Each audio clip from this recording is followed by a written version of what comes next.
Hi, welcome to Unit 6, Day 6, One-Step Mole Conversion Problems. This is Part 2, Examples.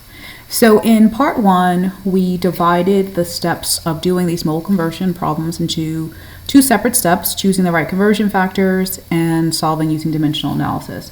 And we covered those separately because they're specific skills. Now for the rest of these problems, you're expected to sort of do them all together for each problem. So for each problem, you would do step 1 and then you move on to step 2. So the purpose of this video is, if you would like to see what that looks like all done together, I'm going to go through these 3 example problems so you can kind of see what the workflow looks like. But it's the same thing you pretty much did in part 1, except for you're not breaking it up as much. All right, so first step, we're going to try and choose our conversion factor, and we're going to follow this process for that. So let's read our problem here. A balloon contains 0.259 moles of helium gas at STP. What is the volume? So I'm reading this problem to identify my given and find. My given will be the one with the number, so I'm given moles, and I'm asked to find my volume. And they specifically want it in milliliters, so that may be relevant later when if I need to do a unit conversion. Okay, so my plan then is to go from my given, which will be moles, to my find, which is the volume. All right, now that I know my plan, I can use that information to gather what my correct conversion factor will be. So I'm starting with moles, I'm starting here in the middle, and I'm trying to get to volume. So that means I have to pass through 1 mole is equal to 22.4 liters. That's my conversion factor.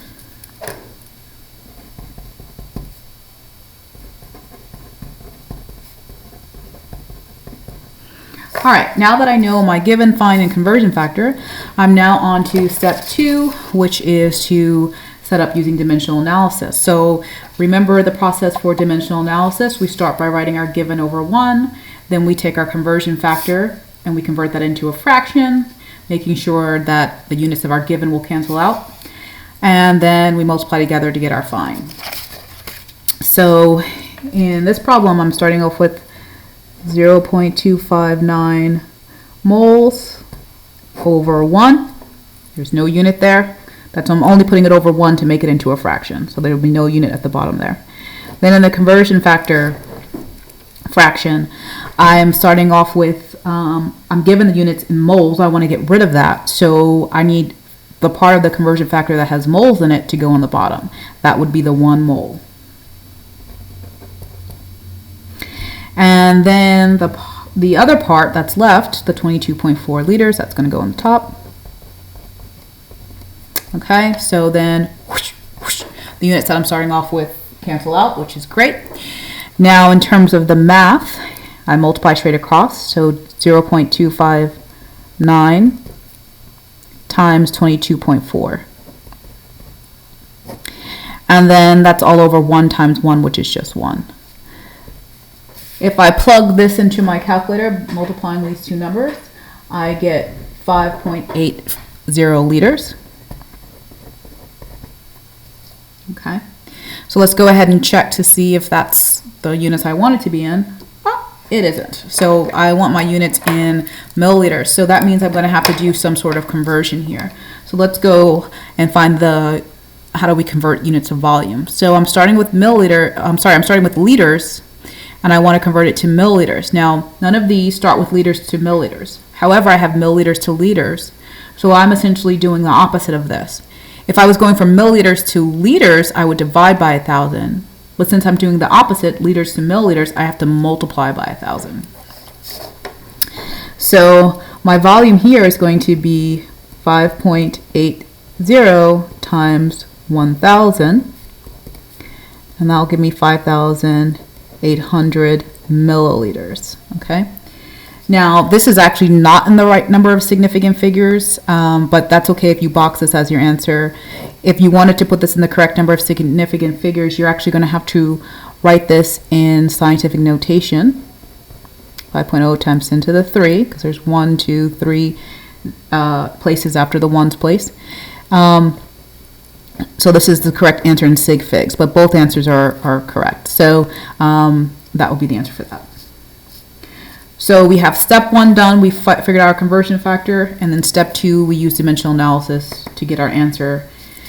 Let's move on to the next one. The next problem, how many moles are in 238 grams of arsenic? So I'm starting off with grams, I'm given my grams, and then I'm asked to find moles.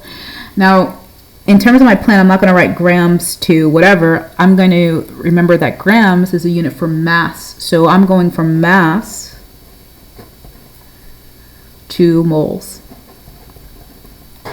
Okay, so if you go from mass to moles, you're here, and you're trying to get here. In order to do that, you need to pass through 1 mole is equal to molar mass. Sort of like a map. That's why it's called a mole map, right? So my conversion factor will be 1 mole is equal to the molar mass of arsenic, and arsenic is AS. Now, remember for these problems, if your conversion factor is a molar mass, you need to make sure you calculate it first before you move on, all right? And you get that from the periodic table. Since this is an element with only 1 atom in it, I don't really have any calculations to do. I just need to find arsenic on the periodic table. So here it is, and its average atomic mass is the molar mass, 74.92 grams.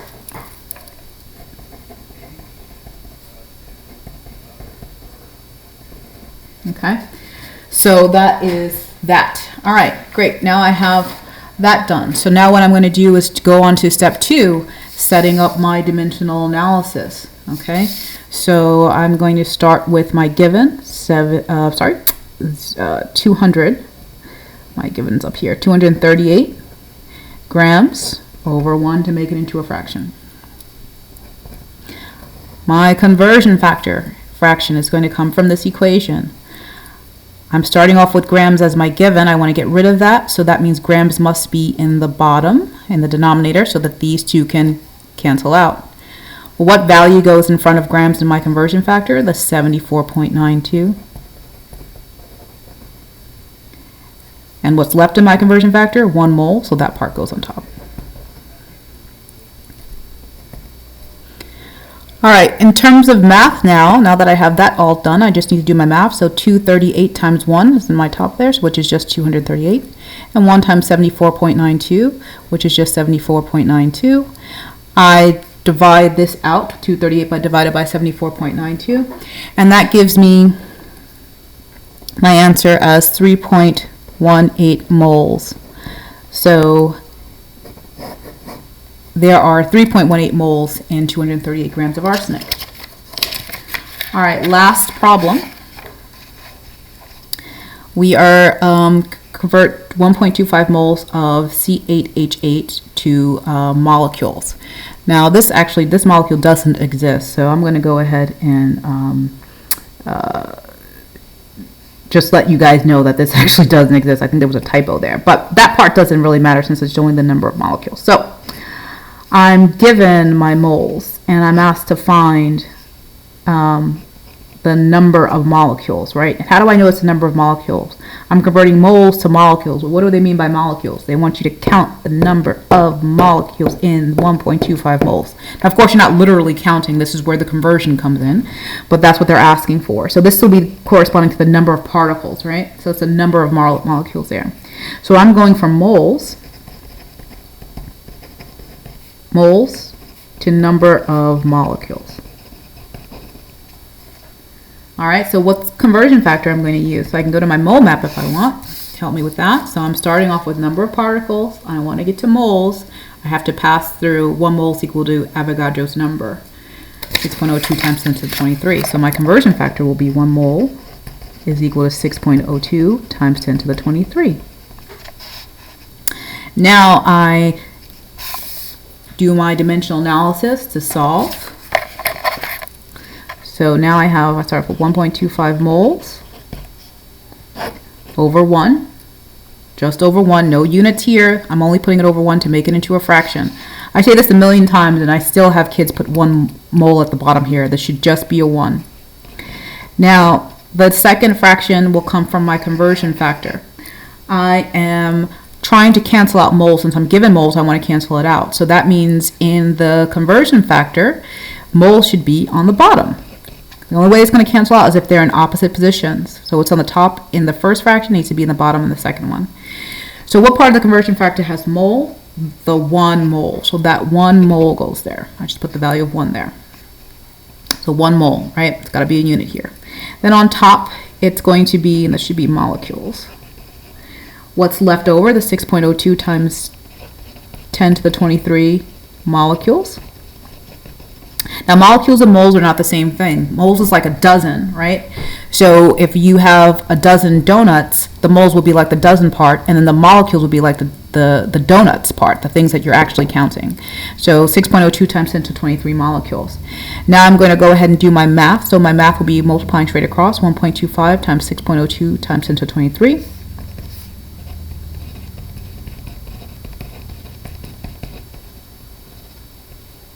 That's a 23 there. And then divide it by 1 times 1, which is just 1. And then if I go ahead and do my math, I get 7.53 times 10 to the 23 molecules. So that means that in 1.25 moles of C8H8, there would be this number of molecules. If you counted it out, you would get this number. Now, if you're not sure what that looks like when you put that into a calculator, because these exponent ones can be tricky, you need to see that. You can see that here. So we start by typing in 1.25 times 6.02. Now, I like to use second E, so that big E is times 10 to the whatever power. So then the only thing I need to write is the power of 10. I don't need to write 10. I don't need to write a multiplication after that. If I write them together like this, it takes care of that for me. And that gives me that answer. If you prefer, you could do 1.25 times 6.02 times 10. So if you want to write it out the way it looks, then a caret to the power of 23. And that also gives you that answer. Okay? All right. So what you're going to do next is you are going to try these practice problems the same way I did it all together. Now, remember, for step 1, you need to determine your conversion factor. And if you get to a problem where there's no conversion factor, if you would write TBD, to be determined, right? So make sure you remember to do that part. And in that case, if it's TBD, you can't do step 2, so you can skip that, okay? So if you have a TBD for step 1, step 2 you don't solve. All right, so that is it for this video. The answer key will be posted at the bottom of on the last page of the document, so you can sort of look through those and correct those. All right, folks, have a quality day.